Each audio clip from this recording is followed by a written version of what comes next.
Hello everyone. So he is Pranshu and Pranshu के साथ एक और वीडियो भी बनाई है हमने इसरो के बारे में। So this video will be about DRDO. So जिन्होंने वो वीडियो नहीं देखी, so for them like we will give the introduction of Pranshu again. So he is Pranshu, he is currently doing his MTech from ISC and apart from that he also has offers from DRDO and ISRO. So Pranshu, would you like to add something in the introduction? Not much. My name is Pansu Misra. I have secured All India rank 95 and 120 in GATE CS 23 and 24. And yeah, I got selected in ISRO DRDO. Also have on-campus placement offer. That's really nice. तो प्रांशु के पास अभी currently 3 offers हैं and he is still confused कि अभी कहाँ जाना है। तो अभी डीआरडीओ के बारे में बात करते हैं। तो थोड़ा डीआरडीओ के बारे में बताओगे, डीआरडीओ है क्या, क्या काम होता है वहाँ पे? So DRDO is Defense Research and Development Organization. So it comes under Ministry of Defense. Uh, so DRDO जो है वो इंडियन आर्म फोर्सेस के लिए एडवांस टेक्नोलॉजी एंड सिस्टम्स इसमें काम करता है for Indian arm forces. Okay. तो इसका रिक्रूटमेंट प्रोसेस बताओगे थोड़ा? गेट स्कोर के थ्रू लेते हैं, अपना अलग से एग्जाम लेते हैं, एंड किस पोजीशन पर तुम्हारा हुआ है, थोड़ा वो भी बताना। So I got selected in scientist B post. So ये ग्रुप एक गस्टेड पोस्ट है, जिसमें कि जो पे लेवल होता है लेवल 10 सेंट्रल गवर्नमेंट का। और रिक्रूटमेंट प्रोसेस इसका गेट के ही थ्रू लेते हैं। गेट के थ्रू शॉर्टलिस्ट करते हैं इंटरव्यू के लिए, और देर इंटरव्यू के बाद फाइनल सिलेक्शन। ओके, तो अलग से एग्जाम नहीं लेता। तो गेट का थोड़ा आइडिया है तुम्हें, लाइक किस स्कोर तक ये लोग कॉल करते हैं इंटरव्यूज के लिए?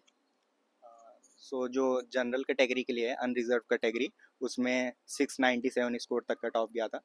बाकी E W S O B C इनका लो 520 अराउंड ऐसे जाता है। ओके, तो बेसिकली तुमने अगर गेट दिया हुआ है तो वहां से तुम्हें कॉल आएगा इंटरव्यू के लिए, एंड उसके बाद तुम्हारा इंटरव्यू होगा। तो इंटरव्यू के लिए कैसे प्रिपेयर करना चाहिए, लाइक तुमने कैसे प्रिपेयर किया था इंटरव्यू के लिए?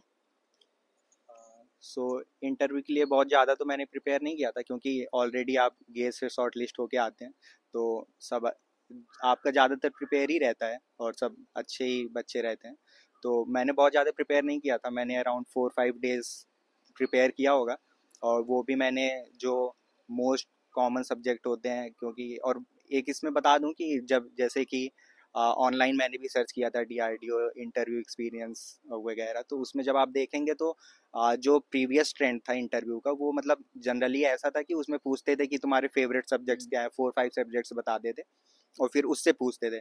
पर इस बार से मेरे ख्याल से चेंज हुआ है, क्योंकि मैंने 2 इंटरव्यू दिए हैं तो मैंने एक्सपीरियंस किया है। तो उसमें कुछ फेवरेट सब्जेक्ट्स वगैरह नहीं पूछ रहे हैं, उन्हें सीधे जो पूछना है उस सब्जेक्ट से स्टार्ट करते हैं, पूछना शुरू करते हैं। तो मैंने मेनली जो प्रिपेयर किया था, मैंने O S D B M S algo और सिक्योरिटी के कुछ क्वेश्चंस, और वो प्रोग्रामिंग क्वेश्चंस वहाँ पे लिखाते हैं। वो एक प्रोग्राम आपको बोल देंगे, जनरली ऐसा रहता है, तो वो लिखने के लिए भी बोलते हैं। और प्रोजेक्ट प्रिपेयर किया था कि क्या है, तो मैंने मतलब ऐसे ही प्रिपेयर किया था, मैंने ज़्यादा प्रिपेयर नहीं किया था, क्योंकि उस वक्त थोड़ा आईएससी में प्लेसमेंट का भी टाइम था, उसके लिए भी प्रिपेयर करना था। तो मैंने अराउंड 4-5 डेज प्रिपेयर किया था। ओके, तो कुछ रिसोर्सेज अगर तुम बता पाओ, या फिर मतलब जो गेट के लिए पढ़ रहे हैं वही इनफ है? गेट के लिए पढ़ रहे हैं वो इनफ है, पर गेट की जैसे हमारी मेंटेलिटी क्या होती है, हमें न्यूमेरिकल सॉल्व करने की आदत होती है, वो मतलब उतना हम ज़्यादा डिफिनीशन में नहीं जाते। पर इंटरव्यू इनके काफ़ी अच्छे होते हैं, वो काफ़ी डेप्थ में जाते हैं, और आपको मतलब डिफिनीशन वगैरह आनी चाहिए, एक्सप्लेन करना आना चाहिए कॉन्सेप्ट। तो हल्का सा मैं कहूँगा थोड़ा अलग रहता है इंटरव्यू, क्योंकि गेट में आप मतलब जितना प्रैक्टिस करेंगे सॉल्व करेंगे ज़्यादातर न्यूमेरिकल वगैरह, वो तो हम वैसे रहते हैं। तो इसके लिए मैं ये बोलूँगा, मैंने ज़्यादातर तो वैसे जी एफ जी प्रेफर किया था। और इंटरव्यू एक्सपीरियंस वगैरह तो आप जाएंगे, जैसे जैसे आपको ओ एस पढ़ना है, ओ एस में आप हर कॉन्सेप्ट पे जाइए, उसको अच्छे से थोड़ा डेप्थ में मतलब पढ़ना रहता है, और थोड़ी डिफिनीसन वगैरह थोड़ी याद भी रहनी चाहिए, कि मतलब वहाँ पे जब समझाना हो, और वो तो ये फ़ायदा करता है। तो मैंने वही सारे सब्जेक्ट, जैसे ओ एस मुझे प्रिपेयर करना है, तो जैसे मैं डाल दिया कि O S most arts question something like that. और बाकी जो मुझे गेट वाले रिवाइज हैं, वो तो मैंने रिवाइज सारे किए ही हैं। अब इधर मतलब अलग से थोड़ा, तो उसमें भी कुछ जो कॉन्सेप्ट हैं थोड़ा अच्छे से डेप्थ में पढ़ना। तो इसी तरह जी एफ जी वैसे मेरे ख्याल से अच्छा है, उससे मैंने ज़्यादा प्रेफर किया था। ओके। तो एक चीज़ और मेरे को डाउट था कि लोग पूछते हैं कि इंटरव्यू इंग्लिश में ही होता है या फिर हिंदी में भी आप एक्सप्लेन कर सकते हो? वैसे बीच में थोड़े बहुत हिंदी के शब्द बोल सकते हैं, पर जनरली हिंदी में तो नहीं देता कोई। मेरा भी इंग्लिश ही था पूरा, तो इंग्लिश में ही होता है। पर वो मतलब वो काफ़ी एक्सपीरियंस्ड लोग होते हैं, तो अगर वो देखते हैं आप फंबल कर रहे हैं या नहीं समझा पा रहे हैं, तो वो खुद बोलते हैं कि आप मतलब कंफर्टेबल हो जाओ। और हिंदी ऐसा यूज़ कर सकते हैं, ऐसा कोई बहुत स्ट्रिक्ट नहीं है। उन्हें मतलब मेन मेन उनको ये है कि तुमको आता है कि नहीं, नॉलेज है कि नहीं, उन्हें नॉलेज से मेन है। क्योंकि जैसे मैं बताऊं इसरो का, वैसे मैं बताऊं अगर आपको, तो इसरो में क्या था कि इसी तरह चल रहा था मेरा इंटरव्यू, बीच में थोड़ा ऐसे फंबल हुआ था मेरे को। तो एक जो क्वेश्चन पूछ रहे थे उन्होंने बोला था कि ऐसे रिलैक्स हो जाओ और प्रांशु बताओ कहाँ से हो कैसे, मतलब वो इतने एक्सपीरियंस्ड होते हैं। अब जैसे जितनी हमारी एज है उतना उससे ज़्यादा तो उनका एक्सपीरियंस होता है, तो वो भी कंफर्टेबल आपको कर देते हैं। और ऐसा कुछ नहीं है, पर इंग्लिश में ही होता है इन जनरल, वो इंग्लिश में ही पूछते हैं, आप भी इंग्लिश में ही देते हो, तो जनरली। तो हाँ, वही मैंने बाहर का भी इंटरव्यू लिया था मेरे भाई का, तो उनको मैंने पूछा था कि इंग्लिश में होता है या हिंदी में, तो उन्होंने मुझे बताया था कि आपकी जो प्रेफर्ड लैंग्वेज है आप उसमें बोल सकते हो, बस लाइक तुम्हें एक्सप्लेन करना आना चाहिए, फिर तुम इंग्लिश हिंदी कुछ भी यूज़ करो। एंड ठीक है, तो रिसोर्सेज हो गए, इंटरव्यू हो गया, तो थोड़ा पर्क्स, या फिर उसके पहले ये बताओ कि तुम्हारा इंटरव्यू एक्सपीरियंस कैसा था, मतलब तुम्हें अगर कुछ याद हो किस टाइप के क्वेश्चंस तुमसे पूछे थे। तो जैसे मैं अपना इंटरव्यू एक्सपीरियंस बताऊं, तो एक विंडो ओपन होती है, उसमें आपको वो टाइम देते हैं 15 डेज के अराउंड या समथिंग। उसमें आपको डेट अपने से ही सेलेक्ट करना रहता है, तो वो कुछ स्लॉट्स होते हैं। तो उसमें मैंने 21 तारीख को सिलेक्ट किया था, मेरा 21 अगस्त को इंटरव्यू था। इंटरव्यू जो होता है आपका न्यू दिल्ली में ही होता है, डीआरडीओ का हेडक्वार्टर वहीं है न्यू दिल्ली में। तो 21 को था मेरा इंटरव्यू, सुबह ही रिपोर्टिंग थी, अराउंड 8 और 9 थी। तो रिपोर्टिंग थी, फिर वहाँ गए, जितने लोग होते हैं सब साथ में बैठते हैं। और डीआरडीओ का मैं ये बोलूँगा इंटरव्यू थोड़ा सा मतलब डेप्थ में होता है, थोड़ा सा ज़्यादा। मतलब जितने भी इंटरव्यू थे, मैं अगर आपको टाइम बताऊँ, सारे 1 आवर के अप्रॉक्स थे, मतलब 45 to 1 आवर थे। तो जितने थे सब पहले डॉक्यूमेंट वेरिफिकेशन होता है, फिर सबको एक रूम में बैठा दिया जाता है, फिर 1 बाई 1 उनको कॉल किया जाता है, जिस लाइन से नाम होते हैं सबके। तो मेरा भी था, तो ये मेरा नाम आया तो मैं इंटर किया। फिर 5 लोग थे, सो पैनल में 5 मेंबर थे। उसमें से वही एक हेड, ऐसे राउंड टाइप की टेबल रहती है, राउंड टाइप की, एक सेंटर में थे, 2 लोग इस साइड 2 लोग इस साइड थे। उसमें एक फीमेल थी और बाकी 4 मेल थे। और इसमें था कि सामने आपके स्क्रीन दी हुई थी, कंप्यूटर लिखने वाला, जैसे एनपीटीएल का अगर कोई लेक्चर देखता होगा ये, तो जैसे उसमें वो वाले कंप्यूटर होते हैं ना, वही था सेम, हाँ। तो अब जैसे मैं ऐसे बैठा था, ऐसे सामने ही था मेरा, और पेन था। तो उस पर वो पूछते थे, तो एक्सप्लेन करने के लिए उसका प्रोजेक्ट होता था। जैसे मैं इधर फेस किया हूँ, उनके सारे इधर फेस हैं, तो मैं ऐसे इधर लिखूंगा, पर वो प्रोजेक्टर से उधर प्रोजेक्ट होता था पीछे साइड, तो वो देखते थे। तो इसमें था, तो मैं इंटर किया, फिर इंट्रो हुआ, तो इंट्रो वगैरह मैंने दिया, फिर उन्होंने बोला ओके। फिर अब इसमें मैंने प्रिपेयर तो अपने सारे ओएस मतलब बीटेक वाले सब्जेक्ट किए थे ये। पर वहाँ पे क्या हुआ, उन्होंने फिर जब मेरा इंट्रो लिया, उन्होंने देखा कि मैं आईएससी से एमटेक परस्यू कर रहा हूँ, तो उन्होंने फिर मेरे से पूछा कि तुमने क्या क्या सब्जेक्ट्स लिए थे।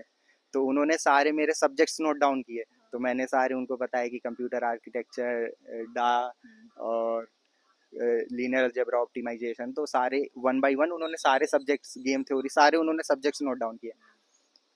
अब फिर क्या हुआ कि उन्होंने प्रॉपर लिखा, और फिर उन्होंने 1 बाई 1 सब्जेक्ट उठाए। हाँ, जैसे L A, linear algebra optimization L A हम लोग का, तो उसमें उठाए। फिर उन्होंने पूछा कि अच्छा इसमें क्या पढ़ा, तो उन्होंने फिर बोला इसकी इक्वेशन लिखो, इसको सॉल्व, वही जो कंप्यूटर था उस पर वो बोलते थे कि लिखो। तो वैसे 1 बाई 1 उन्होंने सब्जेक्ट्स उठाए, और सारे सब्जेक्ट से मतलब सवाल पूछे, प्रोबेबिलिटी स्टेट से भी पूछे, लीनियर अलजेब्रा ऑप्टिमाइजेशन से भी पूछे, गेम थ्योरी से भी पूछे, डा से भी पूछे। उसमें तो थोड़े ज़्यादा टफ नहीं पूछे थे, उसमें तो मतलब जैसे इक्वेशन वगैरह लिखवाई थी, टाइम कम्प्लेक्सिटी वगैरह लिखवाई थी।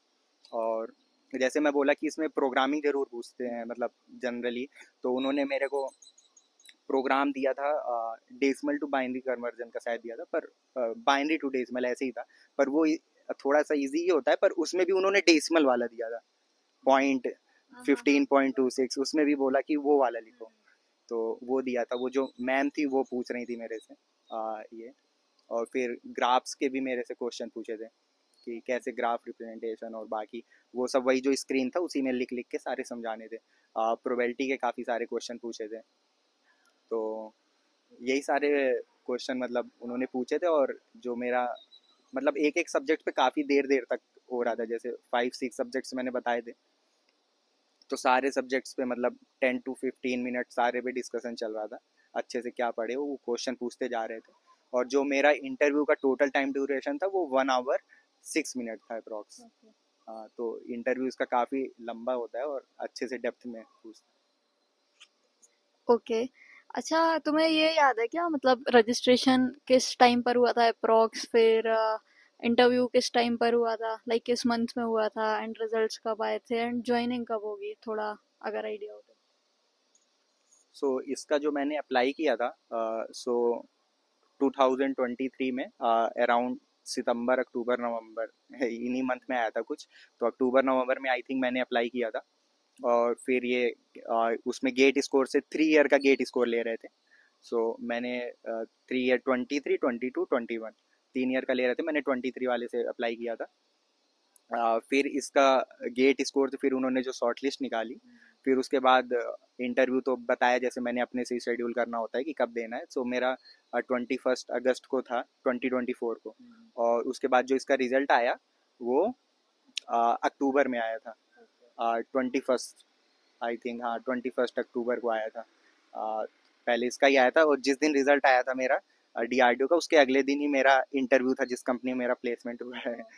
तो उसके अगले दिन मेरा ऑन कैंपस वाला भी रिजल्ट ही आया था अगले ही दिन। तो हाँ यही था। और दो ऑफर मिल गए। हाँ, तो यही यही है टाइम। और अभी अभी इसका मेडिकल प्रोसेस चल रहा है, अभी ज्वाइनिंग नहीं आई है अभी तक। ओके, तो थोड़ा पर्क्स के बारे में बताओगे, क्या डीआरडीओ के क्या पर्क्स हैं, या किसको ज्वाइन करना चाहिए? सो डीआरडीओ के पर सबसे बड़ा पर्स तो यही है कि गवर्नमेंट जॉब है, ग्रुप ए की नौकरी है, गस्टेड पोस्ट। सो अगर आप देखेंगे तो लोगों को इस जॉब के लिए लोग कितना तरसते हैं और कि मिल जाए, तो यही है। और पर्स इसका यही है कि आपको सारी आर्मी और वो फैसिलिटी मिलती है, बाकी कैंटीन का कार्ड भी मिलता है। आर्मी कैं कैंटीन। हाँ, कैंटीन की भी फैसिलिटी मिलती है। और बाकी सैलरी वगैरह है तो सैलरी जो है, अगर आपकी मेट्रो सिटी में पोस्टिंग होती है तो इसकी जो ग्रॉस सैलरी है अराउंड 1 लाख है। वो मेंशन रहता है उसमें, एडवर्टीजमेंट में लिखा था। तो अराउंड 1 लाख आपकी ग्रॉस सैलरी होती है अगर मेट्रो सिटी में है। और बाकी पर्स यही है। हाँ, जॉब सिक्योरिटी भी है, वर्क लाइफ बैलेंस भी रहता है। तो वही मतलब गवर्नमेंट की जो फैसिलिटी है सारी वही रहती है। तो वही जैसे आप इंजीनियरिंग जैसे हम लोग कर रहे हैं, तो इंजीनियरिंग में मतलब अगर आपको देश के लिए कंट्रीब्यूट करना है या गवर्नमेंट जॉब चाहिए आपको, तो इससे ऊपर लेवल की तो नहीं मिल सकती है फॉर न्यू ज्वाइनिंग। तो यही है। और okay, so thank you Pranshu for your time. So काफ़ी नई चीज़ें पता चली डीआरडीओ के बारे में, एंड या थैंक यू एवरीवन।